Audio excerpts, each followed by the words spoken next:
Pernah nggak sih kamu lagi scroll-scroll, entah itu di TikTok, Instagram, atau YouTube, terus kamu ngerasa, kok isinya gitu-gitu aja ya? Kayak nonton video yang sama diulang-ulang, tapi dengan muka orang yang beda. Atau kamu lihat satu postingan viral, tapi komentarnya aneh-aneh semua. Kayak, wow, postingan yang bagus. Atau, terima kasih infonya, klise banget. Kayak robot yang lagi belajar jadi manusia. Kamu nggak sendirian. Perasaan aneh ini, perasaan bahwa internet yang kita kenal dulu udah nggak terasa hidup lagi, itu nyata. Dan ada sebuah teori yang mencoba menjelaskan fenomena ini. Sebuah teori yang makin hari makin terasa. Bukan sekadar teori konspirasi, tapi kenyataan pahit. Namanya Dead Internet Theory, teori internet mati. Selamat datang di dunia di mana sebagian besar yang kamu lihat, kamu baca, dan kamu tonton di internet mungkin bukan dibuat oleh manusia. Dan hari ini kita akan bedah tuntas kenapa internet terasa seperti kota hantu yang diisi oleh bot-bot AI. Oke, mari kita mulai dengan pertanyaan besar. Apa itu Dead Internet Theory? Dengar namanya emang serem ya, kayak judul film horor kelas B. Tapi ini bukan soal internet mati total karena kabelnya putus semua. Teori ini menyatakan bahwa internet, terutama di platform-platform besar, sudah tidak lagi didominasi oleh manusia asli. Sebaliknya, sebagian besar konten, interaksi, dan trafficnya sekarang dihasilkan oleh program otomatis dan kecerdasan buatan, atau AI. Manusia asli seperti kita cuma jadi minoritas yang terisolasi, tenggelam di lautan, bot. Dulu, tahun 90-an atau awal 2000-an, internet itu kayak kota kecil yang seru. Setiap sudutnya unik, setiap forum punya kepribadian. Kamu bisa nemu komunitas aneh yang bahas hobi super spesifik, dan kamu tahu orang di balik layar itu beneran manusia. Sekarang, internet terasa seperti mall raksasa yang super ramai. Tapi kalau kamu perhatikan baik-baik, banyak manakin yang pura-pura jadi pengunjung. Ini bukan sekadar omong kosong atau teori konspirasi abal-abal dari forum gelap. Ada data yang mendukung ini. Jauh sebelum AI generatif meledak seperti sekarang, laporan keamanan siber dari perusahaan besar seperti Imperva sudah nunjukin data yang bikin melongo. Di tahun 2022 aja, mereka melaporkan bahwa hampir setengah, tepatnya 47,4% dari seluruh traffic internet global itu bukan manusia, itu bot.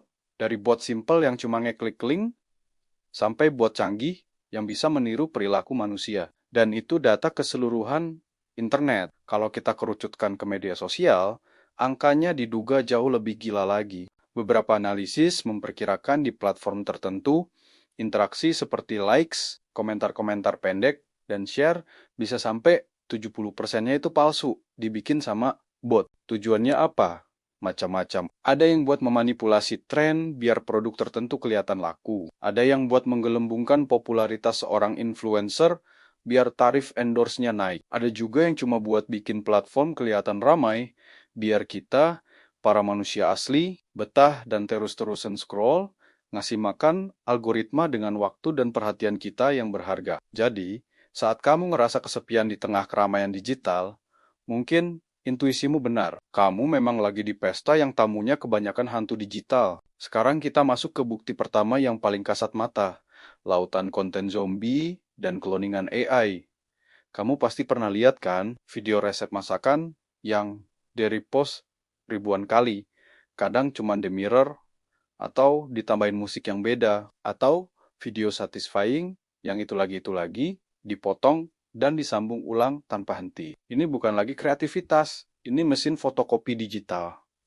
Konten-konten ini kita sebut konten zombie. Mereka mati secara kreativitas, tapi terus hidup dan menyebar seperti virus, memenuhi feed kita. Dan sekarang, dengan adanya AI generatif, masalah ini jadi 100 kali lebih parah. Ada channel-channel YouTube yang sepenuhnya dijalankan AI dari naskah, suara narator yang robotik tapi makin mirip manusia, sampai gambar dan videonya, semua dibikin mesin. Mereka bisa produksi ratusan video dalam sehari dengan topik apa saja yang lagi tren. Dari 10 fakta sejarah yang mengejutkan sampai cara cepat kaya tanpa kerja, kualitasnya ya gitu deh. Seringkali informasinya salah, gambarnya aneh, jari tangannya ada 6. Tapi karena kuantitasnya masif, mereka berhasil mendominasi hasil pencarian dan rekomendasi. Mereka menenggelamkan konten kreator asli yang mungkin riset berhari-hari cuma untuk satu video. Pernah juga lihat artikel berita atau blog post yang aneh, kalimatnya kaku, idenya loncat-loncat. Itu kemungkinan besar ditulis oleh AI versi murah, yang tujuannya cuma satu, mengelabui mesin pencari Google, biar websitenya ada di halaman pertama. Mereka nggak peduli isinya bermanfaat atau enggak, yang penting traffic datang. Bukti kedua, ini yang paling sering bikin kita garuk-garuk kepala, komentar, like, dan follower palsu. Coba deh, buka postingan seorang selebgram besar atau video yang lagi trending banget. Scroll kolom komentarnya, kamu bakal nemu pola yang aneh, puluhan, bahkan ratusan komentar yang isinya cuma emoji api, atau kalimat generik seperti, keren banget kak, suka banget sama kontennya, selalu menginspirasi. Awalnya kita mungkin mikir, wah, fansnya suportif banget ya, tapi kalau profil mereka kamu klik, isinya seringkali kosong, fotonya cuma satu, atau nama akunnya aneh, kayak user 1238977X. Ini bukan fans, ini adalah pasukan bot. Mereka dibeli atau disewa untuk menciptakan ilusi popularitas. Kenapa? Karena di ekonomi digital, angka adalah segalanya. Jumlah followers, jumlah likes, jumlah komentar, itu semua jadi mata uang. Makin tinggi angkanya, makin legit kelihatannya seorang kreator atau sebuah brand. Ini membuka pintu untuk endorse, sponsor, dan berbagai peluang bisnis. Jadi, ada pasar gelap raksasa yang memperjualbelikan interaksi palsu ini. Kamu bisa beli 1000 followers cuman dengan harga sebungkus nasi padang. Kamu bisa beli ribuan likes untuk membuat postinganmu kelihatan viral. Fenomena ini merusak ekosistem. Kreator yang jujur dan membangun audiensnya secara organik jadi kelihatan kecil dan gak relevan. Sementara itu, mereka yang main curang dengan membeli interaksi palsu justru dapat panggung. Algoritma platform pun seringkali tertipu. Mereka melihat postingan dengan interaksi tinggi, lalu mendorongnya lebih luas lagi, tanpa sadar bahwa interaksi itu palsu. Lingkaran setan ini membuat konten yang berkualitas jadi makin susah ditemukan, karena tertimbun oleh popularitas artifisial. Rasanya seperti kita lagi nonton acara penghargaan di mana semua penontonnya adalah aktor bayaran yang disuruh tepuk tangan. Sekarang bukti ketiga yang jadi bahan bakar dari semua ini. Ekonomi yang sengaja dirancang untuk memicu dan diuntungkan oleh bot. Kenapa bot-bot ini ada? Sederhana, karena ada uang yang bisa dihasilkan. Platform media sosial, mesin pencari, dan perusahaan periklanan, model bisnis mereka bergantung pada satu hal, perhatian kamu. Semakin lama kamu di platform mereka, semakin banyak iklan yang bisa mereka tunjukkan, semakin banyak uang yang mereka dapat. Jadi, mereka punya insentif untuk membuat platformnya terlihat seramai dan semenarik mungkin. Konten yang dihasilkan AI secara massal bagus, itu mengisi kekosongan dan membuat pengguna terus scroll. Interaksi bot yang membuat postingan terlihat viral, keren. Itu memicu FOMO atau fear of missing out, membuat pengguna lain ikut-ikutan nimbrung. Platform mungkin bilang mereka memerangi bot, dan memang mereka melakukannya sampai batas tertentu. Tapi di sisi lain, keberadaan bot ini secara tidak langsung menguntungkan mereka. Ini seperti polisi yang harus memberantas preman, tapi di sisi lain, keberadaan preman membuat anggaran keamanan jadi naik. Dilema kan?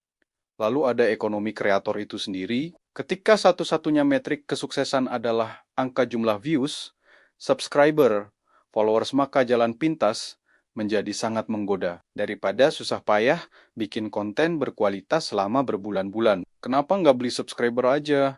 Biar channel kelihatan meyakinkan dari awal. Ini menciptakan tekanan yang luar biasa bagi kreator jujur untuk ikat-ikatan, main kotor, atau terima nasib jadi kurcaci di negeri para raksasa palsu. Belum lagi para penipu. Mereka menggunakan konten AI dan akun bot untuk menyebar link phishing, mempromosikan skema investasi bodong, atau menjual produk abal-abal. Mereka memanfaatkan lautan konten zombie untuk menyembunyikan jejak mereka, membuat kita, para manusia asli, jadi target empuk. Ini adalah ekosistem yang rusak, di mana kejujuran dihukum dan manipulasi diberi penghargaan. Ekonomi perhatian telah berubah menjadi ekonomi kebohongan. Jadi, setelah mendengar semua ini, apakah semuanya sudah berakhir? Apakah kita harus cabut kabel internet, buang smartphone kita ke laut, dan kembali hidup di gua? Tenang, tidak sedramatis itu.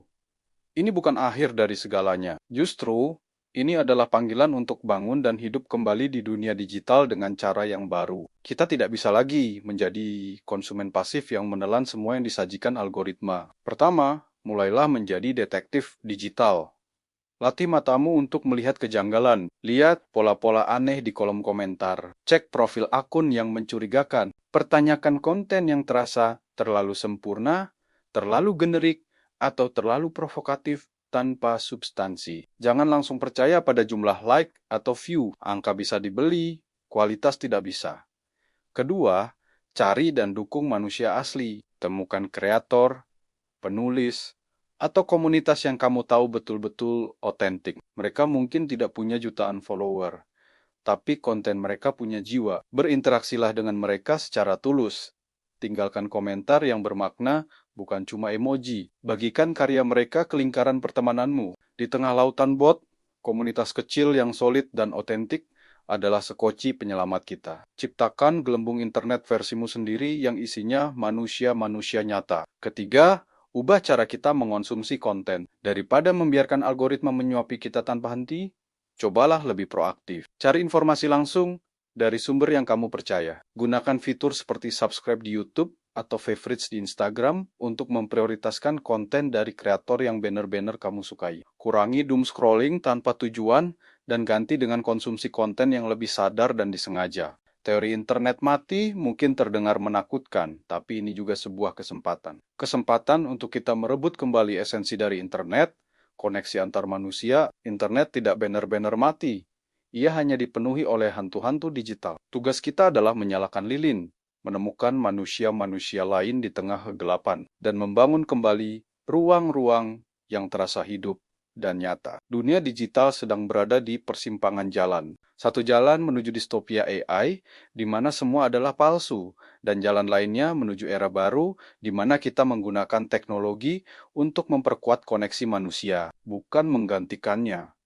Pilihan ada di tangan kita. Mulai sekarang, setiap kali kamu online, tanyakan pada dirimu, apakah aku sedang berinteraksi dengan manusia atau dengan gema kosong sebuah mesin? Terima kasih sudah nonton sampai akhir. Apa pendapatmu tentang Dead Internet Theory? Apakah kamu juga merasakan gejalanya? Tuliskan pengalamanmu di kolom komentar, dan ayo kita diskusi sebagai sesama manusia. Jangan lupa like, share, dan subscribe biar kita bisa terus membongkar hal-hal menarik lainnya. Sampai jumpa di video berikutnya.